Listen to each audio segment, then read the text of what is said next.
ஏன்னா ஒரு ஒரு மேக்சிமம் வந்து பாத்தீங்கன்னா வந்து ஒரு ப்ரொடியூசர்ஸ்க்கும் ஒரு டைரக்டருக்கும் ஒரு கான்ஃபிளிக்ட் இருந்துட்டே எப்பயாவது என்ன பண்றது அவங்களுக்கு தெரியவே தெரியாது. அதாவது வந்து ஒரு டைரக்டர் என்ன விஷன்ல பண்றாரு, ப்ரொடியூசர் எவ்வளவு கஷ்டப்படுறாரு டைரக்டருக்கு தெரியாது.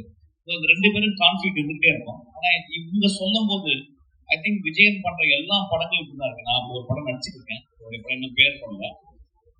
அதுல கூட வந்து பாத்தீங்கன்னா அவருடைய விவேக் வந்து 24/7 அங்கேயே உட்கார்ந்து I think they don't operate as a kind of ஒரு ப்ரொடியூசர் மாதிரியே இல்லை. ஒரு டீம்ல ஒரு மெம்பரா ஏதாவது ஒரு ஹெல்ப் நடந்தா உடனே அதை வந்து சரி பண்ற மாதிரி இட்ஸ் ஒரு ஃபேமிலி மாதிரி இயங்குறாங்க. ரொம்ப ஆச்சரியமா இருந்துச்சு. என் படம் பண்ணும்போது தானு சார் எப்பயாவது வருவார் கெஸ்ட் மாதிரி வந்து அப்படி போயிடுவார். ஏன்னு கேட்டா he gives so much of freedom and belief. அப்புறம் நான் எஸ்டாப்ளிஷ் இங்க வந்து இவங்களுடைய பாயிண்ட் ஆஃப் வியூ வந்து ரொம்ப நேசிச்சு, அதுவும் இல்லாம அவங்க சைடு வந்து அவங்களுடைய விஸ்டா ஆஃப் ஜாப்ஸ் நிறைய விஷயங்கள் பண்றவங்க சினிமாலையும் கலைத்துறையிலையும் பண்ணணும்னு ஆசைப்பட்டு வந்துருக்காங்க. ஆனா இவ்வளவு சின்சியரா இருக்காங்க. Really really moved by that.